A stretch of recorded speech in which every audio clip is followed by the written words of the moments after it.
I can assure you that there are very many members in Jubilee who find expression and find a home and see hope in the dream that One Kenya Alliance is selling.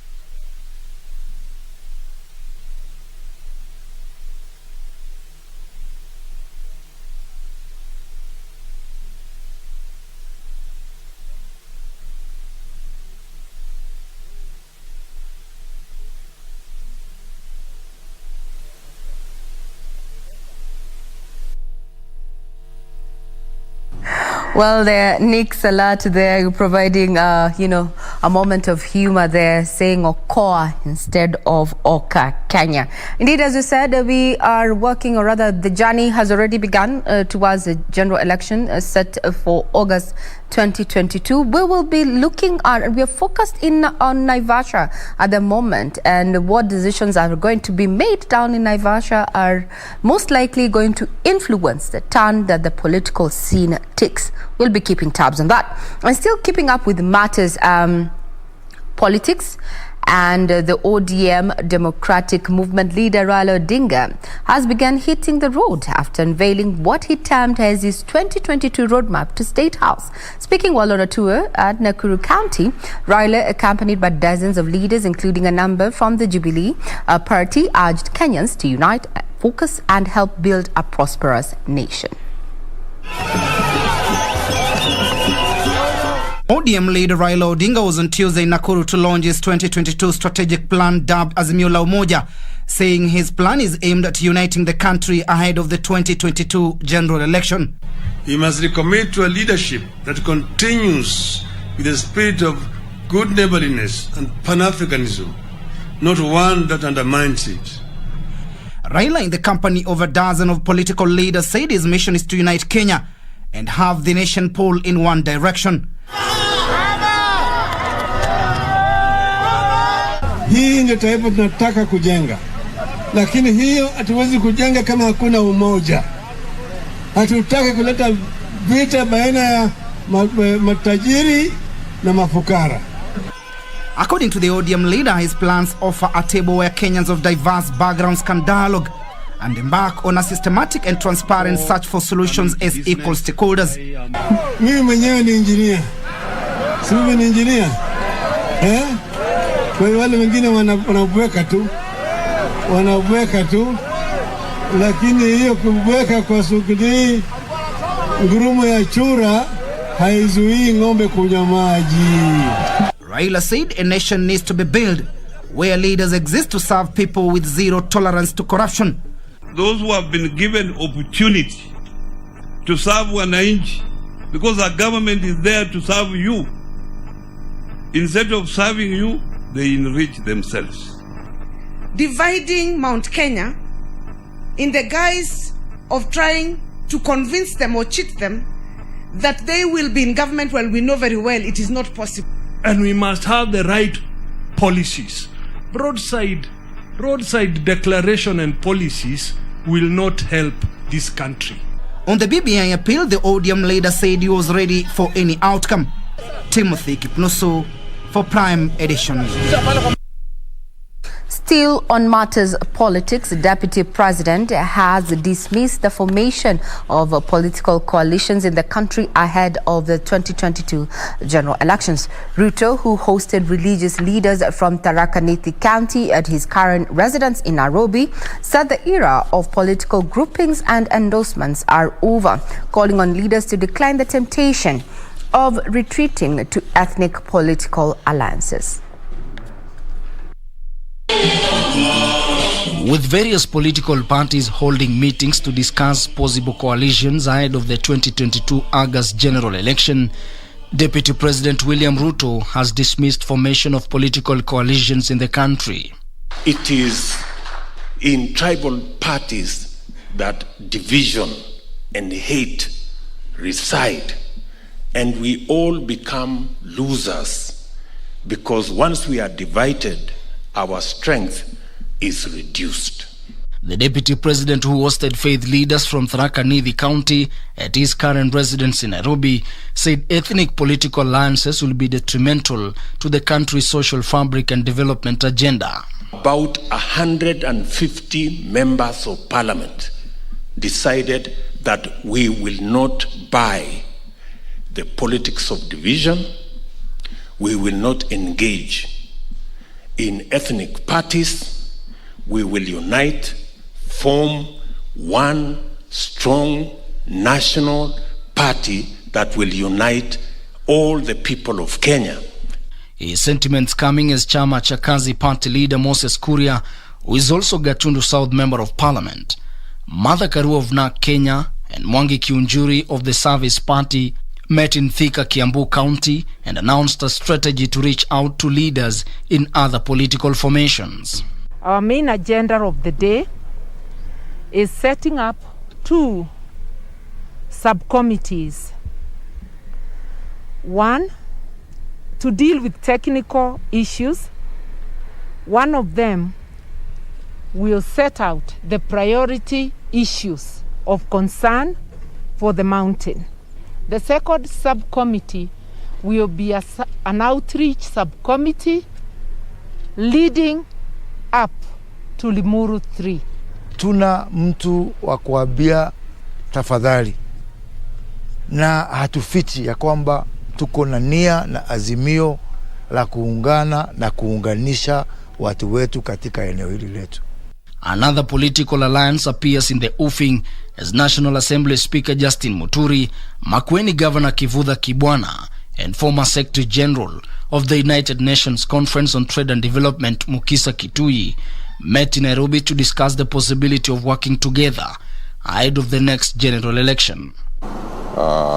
We have a long history with the Speaker since, was it the 80s? Since the 80s, is somebody who is respected, and we are sure his contribution at Makueni will help counties, the subnational governments, to also embrace. What is important is to, first of all, appreciate that we all belong here, and we all have contributions to make to the well-being of this country. And we have a long history of working together, the 3 of us, and many others.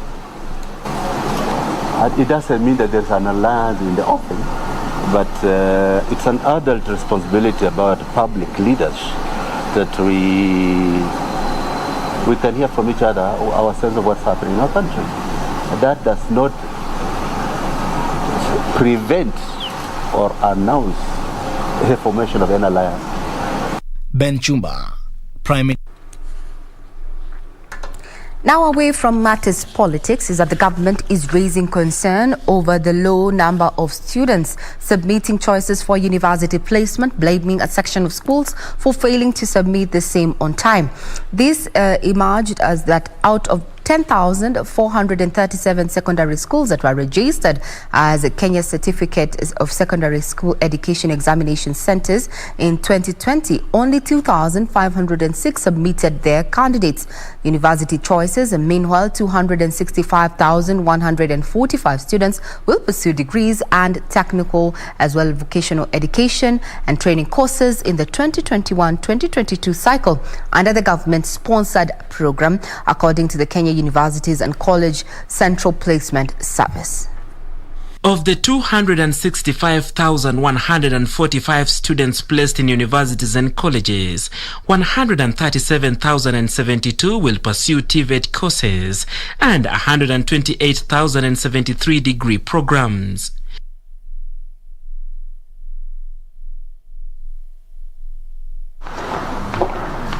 The Ministry of Education is, however, decrying the low number of candidates submitting university choices. Policy was and continues to be that we should unskill our children,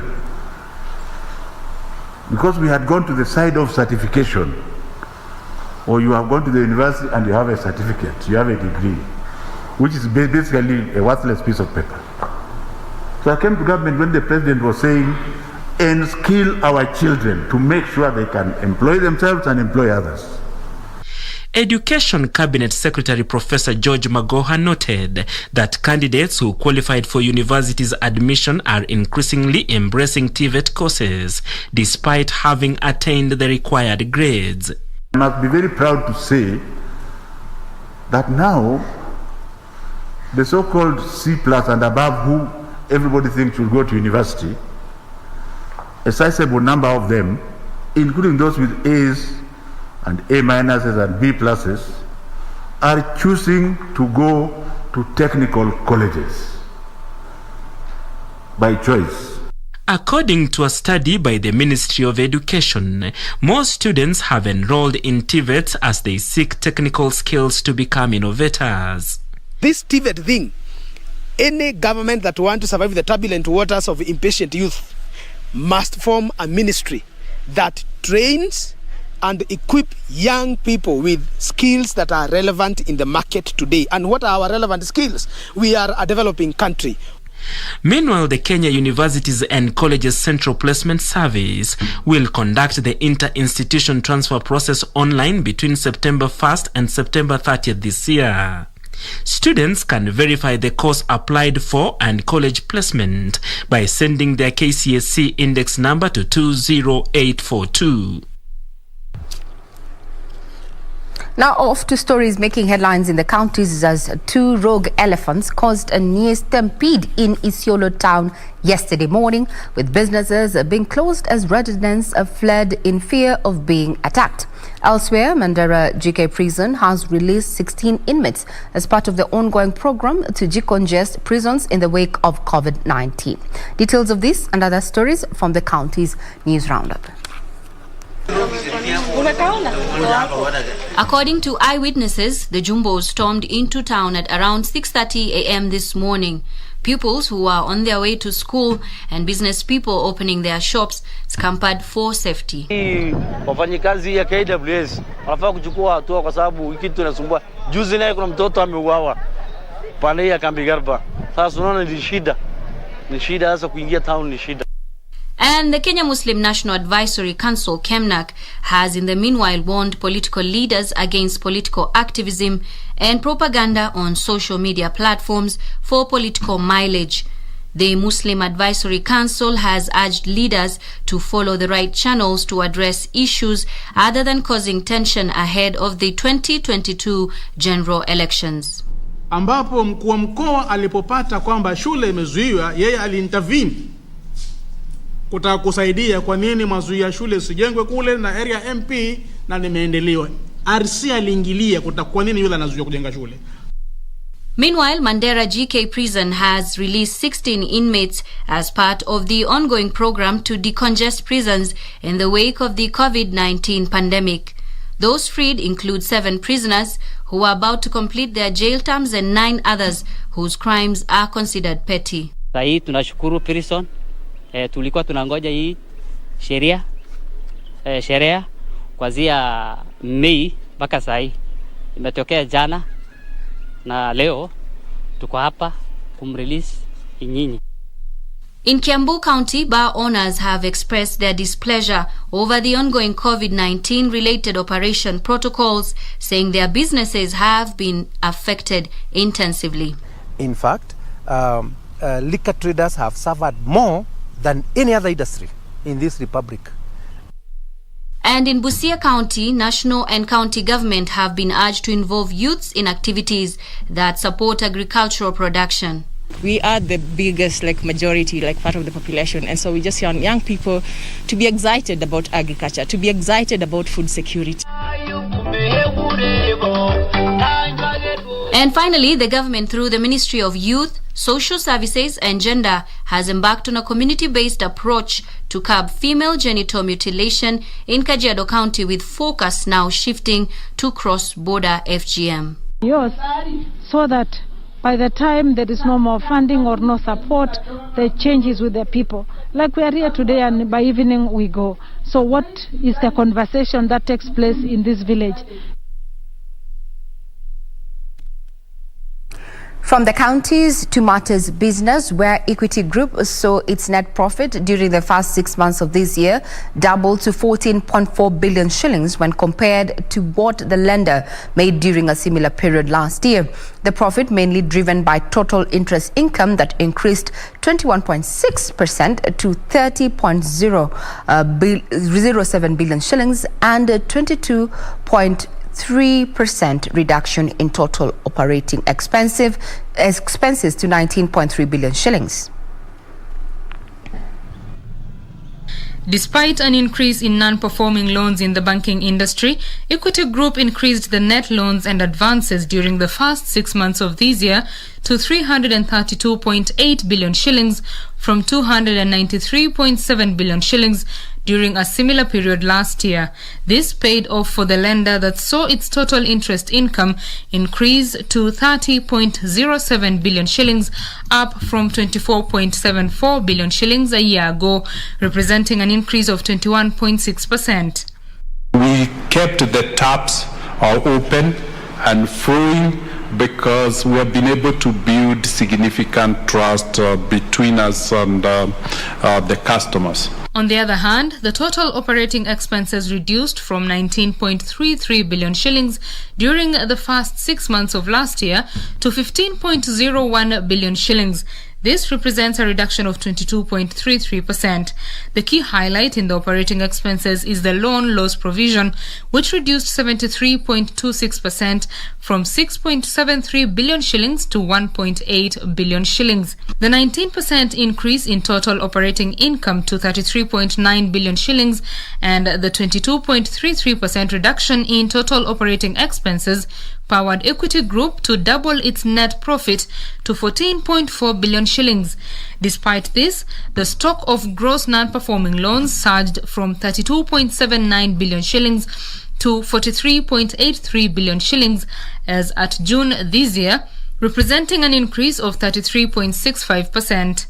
The lender has also increased the accumulated loan loss provision from 12.37 billion shillings as at June last year to 22.65 billion shillings as at June this year, representing an increase of 83.08%. The value of digital transactions increased 111.3% to 2.5 trillion shillings, while traditional channels like branches and ATMs facilitated transactions worth 1.37 trillion shillings, representing a growth of 24%. Digitizing credit so that we could conveniently be able to give credit even during this difficult time. Betty Kiptum, Prime Edition. Laikipia County Government has sealed a deal with Stanbic Bank that involves providing funding as well as technical training to entrepreneurs in manufacturing and agribusiness.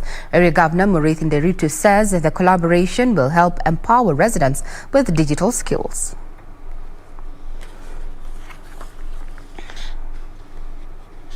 The deal between Laikipia County Government and Stanbic Bank will see residents getting digital training in governance and entrepreneurship with a target of creating at least 8,000 jobs annually. We are supporting around 1,400 small businesses in the Laikipia Innovation and Enterprise Program. We are particularly interested in manufacturing as well as irrigated agriculture. We are supporting these businesses with access to markets, supporting them with engineering. Competence that they require to do their jobs. Secondly, in terms of opening marketing opportunities for them to create new markets and grow their businesses. And then thirdly, provide financing. The lender also, through the Microsoft and Africa Center for Women in ICT, hopes to reach women, youth and different abled persons to help them access markets for their wares as well as entrepreneurship training. We want to focus on training the youth in terms of giving them skills that are required. Secondly, training the women in terms of what is required. And then also focusing on SMEs in particular and cooperatives and agriculture. Under the partnership, the lender will finance businesses in ICT, renewable energy, environment, livestock production, and crop development.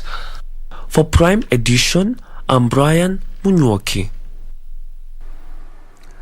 We cross over to the sporting arena where World 800 meters record holder David Rudisha is urging Kenyan junior athletes to beat all odds and prosper in this year's World Under-20 Championships that will start today at Kasarani Stadium.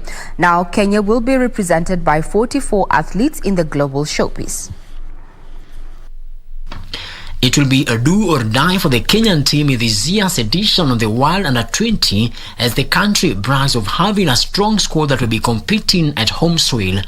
The Kenyan contingent has been inspired by World 800 meters record holder David Rudisha, who once featured in the World Under-20 in his heydays.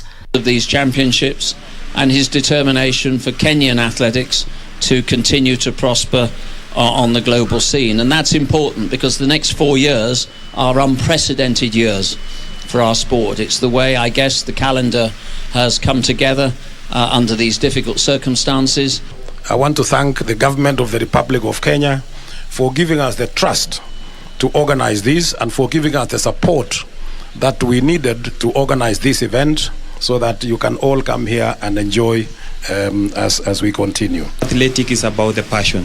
When you love what you do, I think you can go to the, you can push to even the highest level. That I'm going to test myself on where I am, but what I can just assure you is that I'm going to try my best to the maximum so that I can see on which position I'll be.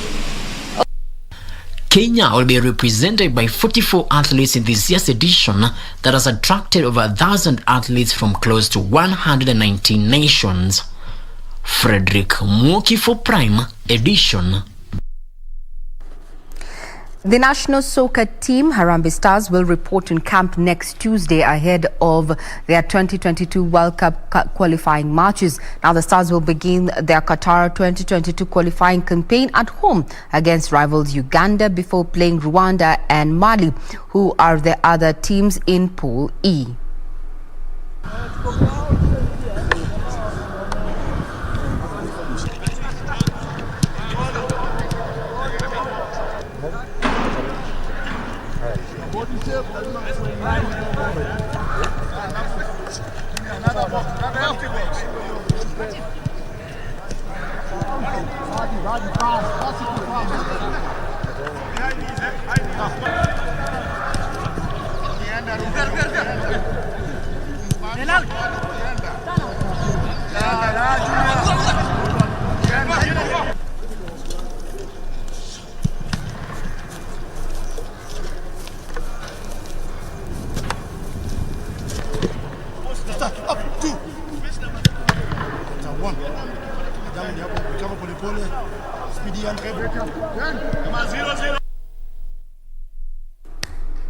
So we'll not just be having the general elections in 2022, we're also going to be, focusing on the World Cup there. Let's see how Harambee Stars performs next week, Tuesday it is. On that note, we take a quick breather. We'll be right back with more stories that have been making headlines in the last 24 hours. Do not go away.